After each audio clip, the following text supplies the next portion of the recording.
السلام علیکم، welcome to my YouTube channel horror planet voice. کیسے ہیں آپ سب؟ امید ہے کہ اچھے ہوں گے اور جہاں بھی ہوں گے خوش ہوں گے۔ آج کی ہماری کہانی کا ٹائٹل ہے ناگ منکا۔ ایک دہشت ناک اور خوفناک ناگ کی دیدہ دلیری کی وہ ایک طویل عرصہ تک اپنے دشمن سپیرا کی تلاش میں سرگرداں رہا۔ پل پل کے لیے ناگ کا سکون برباد ہو چکا تھا اور پھر اس نے اپنا انتقام لیا۔ چلیں شروع کرتے ہیں اپنی آج کی کہانی، لیکن اس سے پہلے اگر آپ نے میرے چینل کو سبسکرائب نہیں کیا ہے تو میرے چینل کو سبسکرائب کر دیجئے، بیل نوٹیفیکیشن آن کر دیجئے تاکہ آنے والی ویڈیوز کی تمام اپڈیٹس آپ کو مل جائیں۔ جب میری آنکھ کھلی تو ہر طرف خاموشی کا راج تھا۔ میرا سر ابھی تک درد کر رہا تھا۔ رات کا وقت ہونے کی وجہ سے ہر چیز اندھیرے میں ڈوبی ہوئی تھی۔ معلوم نہیں یہ کون سی جگہ تھی، اور تو اور مجھے کوئی بات یاد نہیں آ رہی تھی کہ میں کہاں ہوں، کون سی جگہ ہے۔ بہرحال میں جس ماحول میں تھا، ایک موم بتی روشن تھی جو ایک انسانی کھوپڑی کے اوپر رکھی ہوئی تھی۔ کھوپڑی کو دیکھ کر میرا دل لرز اٹھا اور میرے ماتھے پر پسینہ آ گیا۔ موم بتی سارے ماحول کو روشن کرنے میں ناکام ہو رہی تھی کہ اچانک آسمان پر بجلی چمکی تو مجھے معلوم ہوا کہ میں ایک غار میں ہوں اور میرے ہاتھ پیچھے بندھے ہوئے ہیں۔ بجلی چمکنے سے غار کا دہانہ روشن ہوا جہاں سے ایک شخص اندر داخل ہوا۔ اس نے اپنے آپ کو کالے لباس میں چھپایا ہوا تھا، چہرے پر نقاب تھا اور تو اور اس کی آنکھیں بھی نظر نہیں آ رہی تھیں۔ وہ میرے قریب نہ آیا بلکہ غار کے ایک کونے میں کچھ اور موم بتیاں کھوپڑیوں پر رکھ کر جلا رہا تھا۔ اب بارش شروع ہو چکی تھی، بجلی بھی بار بار آسمان اور ارد گرد کے ماحول کو روشن کر رہی تھی۔ کالے لبادے میں چھپا وہ شخص مسلسل کسی انجان زبان میں کچھ پڑھ رہا تھا اور مجھے پتہ چلا کہ اس غار میں اکیلا نہیں ہوں بلکہ ایک اور بد نصیب شخص بھی الٹے منہ پڑا ہوا ہے۔ کچھ دیر بعد پھر ماحول پر خاموشی چھا گئی، بارش بھی تھم گئی۔ وہ کالے لبادے والا اپنی پڑھائی جاری رکھے ہوئے تھا۔ وہ کچھ دیر بعد اٹھا اور اس بد نصیب شخص کو اٹھا کر اسی کونے میں لے گیا۔ اس نے تمام موم بتیاں گل کر دیں سوائے ایک کے۔ کچھ دیر خاموشی ماحول پر چھائی رہی، پھر اس خاموشی میں کسی کی ہلکی ہلکی آوازیں آنے لگیں جیسے کسی کو ذبح کر دیا گیا ہو۔ پھر ایسی آوازیں سنائی دیں جیسے کوئی غٹا غٹ کچھ پی رہا ہو۔ میں حرکت بھی نہیں کر سکتا تھا کیونکہ مجھے بہت مضبوطی کے ساتھ باندھا گیا تھا۔ پھر ہوا میں کوئی چیز اڑتی ہوئی آئی اور مجھ سے چند قدموں کے فاصلے پر گری۔ وہ ایک انسانی کھوپڑی تھی جو کچھ دیر پہلے اس بد نصیب شخص کے بدن پر موجود تھی۔ اب بات مجھے کچھ سمجھ آ رہی تھی۔ اس کالے لبادے والا شخص کوئی عمل کرنے کے بعد انسانی خون پی رہا تھا اور میں بھی اسی سلسلے میں یہاں موجود ہوں اور اب میری باری ہے۔ یہ خیال آتے ہی میرے رونگٹے کھڑے ہو گئے۔ میری سانس گلے میں ہی رک کر رہ گئی۔ میرا سر چکرا گیا اور تمام بدن پسینے میں شرابور ہو گیا۔ اس وقت میری زبان پر جو کچھ آ رہا تھا اس کا ورد کر رہا تھا اور خدا سے اپنی جان کی آزادی کے لیے دعا بھی کر رہا تھا، شاید کہ کوئی راستہ نکل آئے اور میری جان بچ جائے۔ میں یہ نہیں کہتا کہ میں بہت نیک انسان ہوں اور میں نے اپنی زندگی میں کوئی غلط کام نہیں کیا۔ جدید دور کا انسان ہونے کی وجہ سے کچھ میری عادتیں بری بھی ہیں، لیکن میں نے کبھی کوئی ایسا کام نہیں کیا جس کی وجہ سے میرے والدین کو شرمندگی اٹھانی پڑی ہو۔ آج کل کے فیشن کے مطابق میں نے بڑے بڑے بال اپنے سر پر سجائے ہوئے ہیں جو دھوپ میں خوب چمکتے ہیں۔ چہرے پر ہلکی داڑھی بھی ہے جو آج کل کے فیشن کے مطابق ہے۔ ان چیزوں کے باوجود میں نماز روزے کا پابند ہوں اور اکثر کلام الہی کی تلاوت بھی کرتا رہتا ہوں۔ اس وقت میں خدا سے اپنے گناہوں کی معافی اور اپنی زندگی کی دعا بھی کر رہا تھا۔ ماحول میں خاموشی کا ایک بار پھر راج تھا۔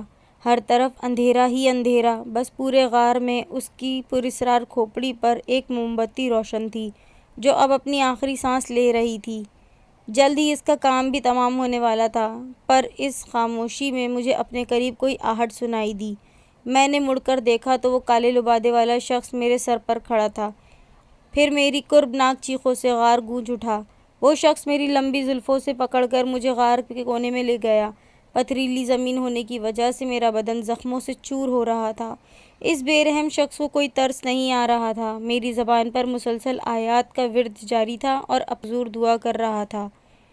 اس نے کونے میں جس جگہ باقی کھوپڑیاں پڑی تھیں، اس کالے لبادے والے نے مجھے چھوڑ دیا اور موم بتیاں روشن کرنے لگا۔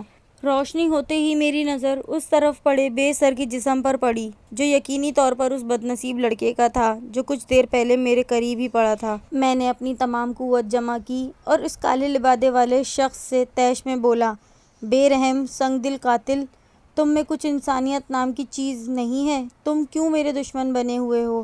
میری جان کیوں لینا چاہتے ہو؟ کیا قصور ہے میرا اور میری تم سے کیا دشمنی ہے؟ کیا تمہاری کوئی اولاد نہیں جو میرے والدین سے جدا کر کے یہاں ویرانے میں لے آئے ہو؟ بولو، کیوں انسانوں کا خون پی رہے ہو؟ ایک انسان کی اولاد ہو کر انسان کے روپ میں درندوں والا کام کیوں کر رہے ہو؟ میری ہمت بس یہاں تک تھی، اس سے آگے مجھ سے کوئی بات نہ ہو سکی۔ میرے خاموش ہوتے ہی کالے لبادے والے شخص نے طویل قہقہہ لگایا جس کی گونج غار کے کونے کونے سے سنائی دے رہی تھی۔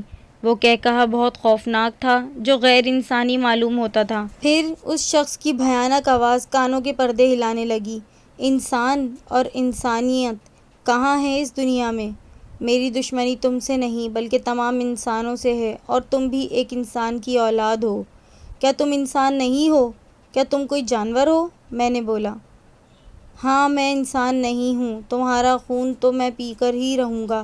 چلو مرتے ہوئے یہ بات تمہارے ذہن میں نہ رہ جائے کہ میرا قاتل کون تھا، اس لیے میں تمہیں بتا دیتا ہوں۔ بتاؤ کیا نام ہے تمہارا؟ میں نے کہا، میرا نام الیاس ہے اور میں اصل میں مٹھی شہر کا ہوں، لیکن پڑھائی کے سلسلے میں یہاں آیا ہوا ہوں۔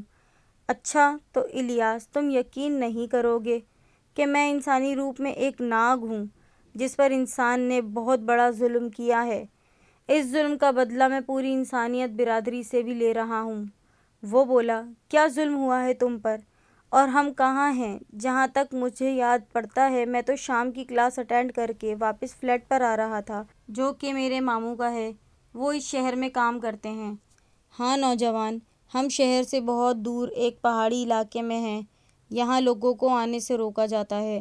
تم نے ایک شخص سے لفٹ لی تھی اور اس نے تم کو کچھ کھانے کو دیا تھا، بس اس چیز کے اثر کی وجہ سے تم یہاں پر موجود ہو۔ میرا نام راتاش ہے اور جیسا کہ میں نے بتایا کہ میں ایک ناگ ہوں، میری عمر 100 سال سے اوپر ہے اور اس وجہ سے میں اپنا روپ تبدیل کر سکتا ہوں۔ میں نے ہمت کر کے پوچھا، لیکن تم پر ایسا کون سا ظلم ہو گیا جو تم ہو اور انسانوں کا خون پی رہے ہو؟ پچھلے کئی سال میں نے بہت تکلیف میں گزارے ہیں، جس طرح سے تم جانتے ہو کہ کوئی بھی انسان مرد ہو یا عورت سانپ دیکھ کر تو وہ ڈر ہی جاتا ہے اور جب تک اس سانپ کو ختم نہ کر دے آرام سے نہیں بیٹھتا، یا پھر کسی جوگی یا سپیرا بلوا کر سانپ کو ختم کرا دیتا ہے۔ مجھ پر بھی یہ اذیت کئی بار گزری، اس لیے میں آبادیوں سے دور ویرانوں اور جنگلوں میں زندگی گزارتا رہا۔ ایک مرتبہ ایک بہت پرانی عمارت میں چھپ کر رہتا تھا۔ اس وقت میری عمر 50 سال سے کچھ اوپر تھی۔ اس وقت میری ملاقات ایک بزرگ سانپ سے ہوئی جس کے جسم پر بہت زخم تھے، زخم بہت پرانے معلوم ہوتے تھے۔ اس نے بتایا کہ میری زندگی ایک سپیرا کے ساتھ گزری ہے جس نے میرے زہریلے دانت نکال دیے۔ لوگوں کو وہ مجھے دکھا کر پیسے کماتا تھا۔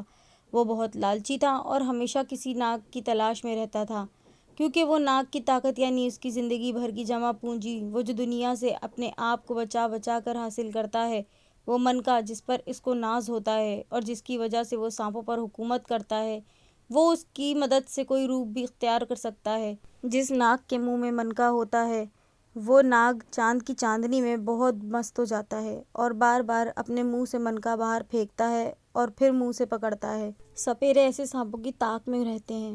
وہ بھی چاند کی چاندنی رات تھی۔ سپیرا اس جگہ پہنچا، یہاں اس کو پتہ چلا تھا کہ ناگ اس جگہ رات میں کھیلتا ہے۔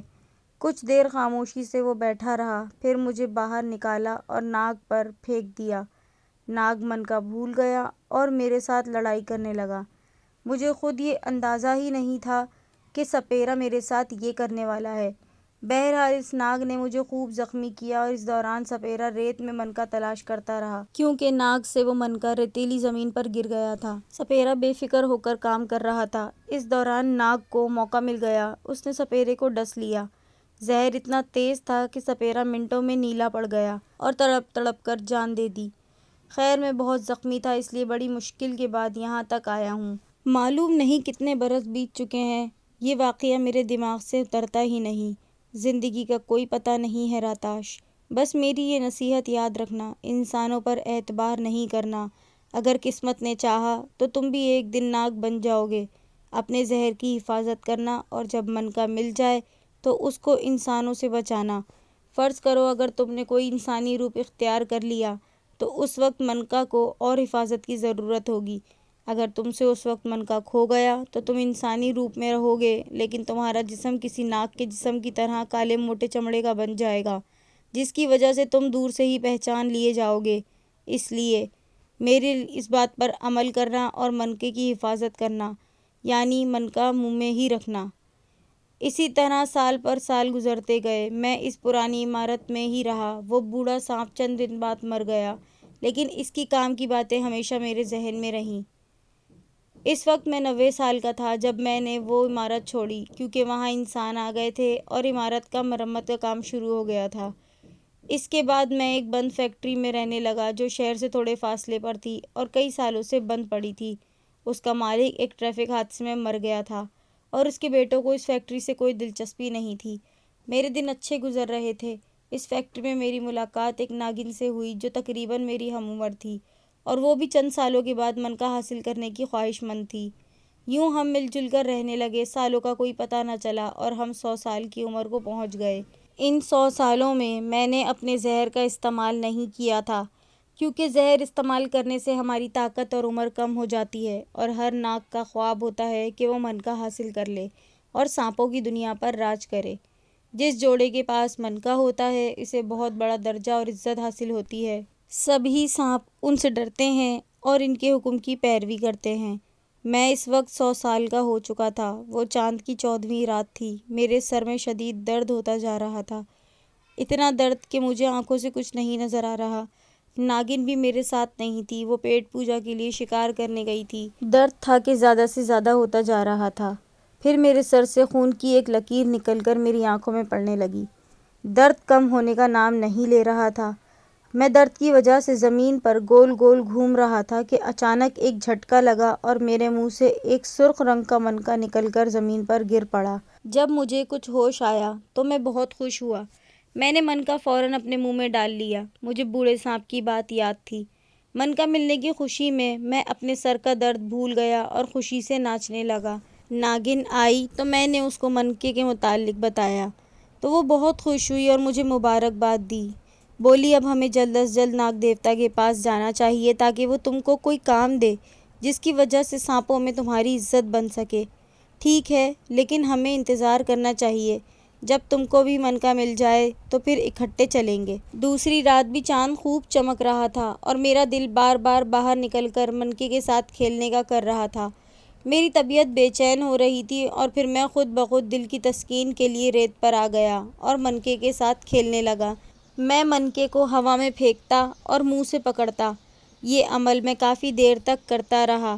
یہ رات کا آخری پہر تھا۔ میں تھک کر فیکٹری واپس جا رہا تھا کہ اچانک مجھے محسوس ہوا کہ کوئی انسان مجھے دیکھ رہا ہے۔ اب وہ بھی جا رہا تھا۔ مجھے کچھ سمجھ نہ آیا اور میں نے یہ بات ذہن سے نکال دی۔ پھر مجھے بوڑھے سانپ کی بات یاد آئی جو دل کو بے چین کر رہی تھی کہ انسانوں پر کبھی بھروسہ نہ کرنا، ہمیشہ سانپوں کے دشمن ہی رہتے ہیں، وہ چاہے سانپوں کو اپنے ہی ہاتھ سے دودھ پلاتے رہے ہوں۔ میرا حال دیکھ لو، میں نے سپیرے کی کتنی خدمت کی تھی، اس کے ہر اشارے پر ناچتا رہا، لیکن آخر میں اس نے مجھے کیا صلہ دیا، ایک ناگ پر اچانک ڈال دیا جو اپنی مستی میں مست تھا۔ میں نے یہ بات ناگن کو نہیں بتائی کیونکہ وہ بھی اپنے 100 سال پورے ہونے کی خوشی میں خوش تھی۔ مجھے نہیں معلوم اس نے ان سالوں میں کتنی بار زہر کا استعمال کیا ہوگا، کیونکہ منکا اتنی ہی دیر میں ملتا ہے جتنا زہر اس نے استعمال کیا ہو۔ منکا بہت قیمتی چیز ہے، یہ سالوں اپنی اور اپنے زہر کی حفاظت کرنے کے بعد ملتا ہے۔ اس منکے کو حاصل کرنے کے لیے بڑے بڑے سپیرے صحراؤں میں در در کی دھول چھانٹتے ہیں اور کئی سالوں تک ناگوں کا پیچھا کرتے ہیں۔ رات اب گزر چکی تھی، ناگن کا کوئی پتہ نہیں تھا۔ فیکٹری بہت میلوں تک پھیلی ہوئی تھی، اس لیے وہ ایک جگہ آرام سے نہیں بیٹھتی تھی، وہ فیکٹری میں چکر کاٹتی رہتی تھی۔ آج چاند تھوڑی دیر بعد نکلا، رات کافی گہری ہو چکی تھی۔ میری طبیعت بہت بے چین تھی اور میرا دل بار بار باہر جانے کو کر رہا تھا تاکہ میں منکے کے ساتھ کھیل سکوں۔ چاند اپنی چاندنی نچھاور کر رہا تھا۔ میں فیکٹری سے باہر نکل آیا۔ ہر طرف ریت ہی ریت تھی، لیکن ایک جگہ ریت زیادہ ہی نرم تھی اور ریت کا رنگ کالا کالا سا تھا۔ یہ ریت مجھے بہت اچھی لگی۔ مجھے یہ اس وقت احساس نہیں ہوا تھا کہ جال ہے، اور یہ ریت نہیں راکھ ہے، جس سے سانپوں کو بہت نفرت ہوتی ہے، کیونکہ آگ میں جل جانا سانپ کے لیے بہت تکلیف دہ ہوتا ہے، اس لیے وہ آگ اور راکھ سے نفرت کرتا ہے۔ لیکن میں زیادہ تر ویرانوں، صحراؤں اور جنگلوں میں رہا تھا، اور میرا واسطہ راکھ سے نہیں پڑا تھا۔ میں اس وقت بہت خوش ہو کر راکھ پر کھیل رہا تھا۔ 3-4 بار میں نے من کا ہوا میں اچھالا اور ہر بار منہ سے پکڑ لیا۔ اس وقت مجھے کسی کی موجودگی کا احساس نہیں تھا۔ اس بار جب میں نے من کا ہوا میں اچھالا تو ایک طرف شور ہوا تو میرا دھیان منکے سے ہٹ گیا اور منکا راکھ میں دب گیا۔ جس طرف شور ہوا تھا میں نے وہاں دیکھا تو میری دنیا ہی مجھ سے چھن گئی تھی۔ اس بڑے بالوں والے انسان نے میری ناگن کو مار دیا تھا، جو شاید میری حفاظت کے لیے وہاں آئی تھی۔ میں اس کی طرف بھاگا تو وہ سپیرا وہاں سے بھاگ نکلا، اور میں تڑپنے لگا، کیونکہ آج کی رات اس نے میرا بہت بڑا نقصان کیا تھا۔ ایک میرا منکا گم ہو گیا تھا، اور دوسرا میری ان تنہائی کی ساتھی میری ناگن مجھے چھوڑ کر دنیا سے چلی گئی تھی۔ میں نے منکا بہت تلاش کیا، لیکن مجھے راکھ میں کچھ نہ ملا۔ اس وقت میں نے اس سپیرے کی بو کا پیچھا کرنا شروع کر دیا۔ اس کی بو مجھے اس کچی آبادی میں لے گئی جہاں سپیروں کے ڈیرے تھے، اور جگہ جگہ سپیرے بیٹھے بین بجا رہے تھے، اور سانپ ان کے اشاروں پر ناچ رہے تھے۔ مجھے اس وقت انسانوں سے سخت نفرت ہو گئی تھی۔ خیر میں اپنی ناگن کو دفن کرنے کے لیے دوبارہ فیکٹری کی طرف چل دیا، کیونکہ مجھے امید تھی کہ منکا مجھے مل جائے گا۔ اور جب میں راکھ والی جگہ پر پہنچا تو وہاں کوئی راکھ نہیں تھی۔ وہ سپیرا ساری راکھ اٹھا کر لے گیا تھا۔ راکھ نہیں بلکہ میرا خزانہ بھی لے گیا تھا۔ میری دنیا تاریک ہو چکی تھی۔ پھر میرے ذہن میں ایک خیال آیا، اور میں نے ایک انسان کا روپ دھار لیا اور رات ہونے کا انتظار کرنے لگا۔ میری آنکھوں میں بہت طاقت آ چکی تھی۔ میں بہت دور تک دیکھ سکتا تھا۔ میں اس رات سپیروں کی بستی میں گیا اور بہت سے سپیروں کو ابدی نیند سلا دیا، لیکن میرا دشمن مجھے نہ ملا۔ مجھے اس کی بو نہ ملی۔ کافی سانپوں کو آزادی ملی۔ ان سانپوں میں سے ایک ناگ بھی تھا جس کا منکا کھو گیا تھا۔ اس نے بتایا کہ اب اگر وہ سپیرا ایک خاص عمل تمہارے منکے پر کرتا ہے تو تم اس کے غلام بن جاؤ گے، اور وہ تم سے ہر کام کروائے گا۔ لیکن ابھی تم نے انسانی روپ اختیار کر لیا ہے، اس لیے اس کا عمل بیکار ہے۔ پر تم کو اب یہ نقصان ہے کہ تم انسانی روپ میں ہی رہو گے، لیکن تمہاری جلد سانپوں کی طرح بن جائے گی، جس کی وجہ سے انسان تم کو پہچان جائیں گے۔ تو پھر کیا کرنا چاہیے مجھے؟ کیا میں دوبارہ ناگ کا روپ اختیار کر لوں؟ نہیں، اب تم ایسا کبھی نہیں کر سکتے، کیونکہ ناگ منکا اب تمہارے پاس نہیں۔ ہاں، ایک راستہ ہے۔ اگر تم اپنے آپ کو لبادے میں چھپا کر رکھو اور 21 انسانوں کا خون پیو تو تم ناگ کا روپ اختیار کر سکتے ہو، اور وہ منکا بھی بے اثر ہو جائے گا۔ پھر میں نے یہ کالا لبادہ پہن لیا اور انسانوں کا خون پی کر پھر سے ناگ کا روپ حاصل کر لیا۔ میں مسلسل سپیرے کی تلاش میں تھا۔ آخر میری تلاش ختم ہو گئی، اور میں نے اس سپیرے کو ختم کر دیا اور ناگ منکا حاصل کر لیا۔ اب جب تم کو ناگ منکا مل گیا ہے تو پھر یہ خون کیوں پی رہے ہو؟ الیاس، اب یہ میری ضرورت ہے، کیونکہ اب میں چوہے نہیں کھا سکتا، اس لیے میں اپنی خوراک اور انسانوں سے دشمنی دونوں ساتھ ساتھ پوری کر رہا ہوں۔ میرا منکا اب میرے پاس ہے۔ اس کی باتیں میں سن رہا تھا، لیکن میری زبان پر کلام الہی کا ورد جاری تھا۔ پھر میں نے اپنے دونوں ہاتھوں پر پھونک مار کر اپنے سر، منہ اور بدن پر پھیر لیے۔ اتنے میں وہ میری جانب بڑھا اور تیش میں اس نے میرے بال اپنی مٹھی میں جکڑے۔ بال کا پکڑنا تھا کہ اس کے سر پر ایک زبردست شعلہ بھڑکا، اور بدحواس ہو کر اس نے میرے بال چھوڑ دیے۔ آپ یقین نہیں کریں گے، لیکن پھر کسی اندیکھی طاقت نے مجھے غار سے باہر کی طرف آنن فانن دھکیلا، اور میں جھٹ سے غار سے باہر تھا۔ جب میں غار سے باہر نکلا تو اچانک زبردست گڑگڑاہٹ ہوئی، اور پلک جھپکتے ہی پورے کا پورا غار زمین بوس ہو گیا۔ مجھ پر گھبراہٹ اور سکتہ طاری تھا۔ چند منٹوں بعد جب میرے حواس بحال ہوئے تو میں نے اس واقعے کو غیبی مدد سمجھا، اور یقیناً وہ غیبی مدد ہی تھی کہ میں بحفاظت غار سے باہر نکلا تھا اور غار زمین بوس ہو گیا۔ اور پھر میں نے کلام الہی کا ورد کرتے ہوئے اپنے گھر کی جانب قدم بڑھا دیے۔ جسے اللہ رکھے اسے کون چکھے۔ یہ تھی ہماری آج کی کہانی۔ کیسی لگی آپ لوگوں کو کامنٹس میں ضرور بتائیے گا، اور اگر پسند آئے تو پلیز لائک کیجیے، اس کو شیئر کیجیے زیادہ سے زیادہ اپنی فرینڈس فیملی میں، اور میرے چینل کو سبسکرائب کر دیجیے گا۔ پھر حاضر ہوں گی ایک نئی کہانی کے ساتھ. جب تک کے لیے اللہ حافظ.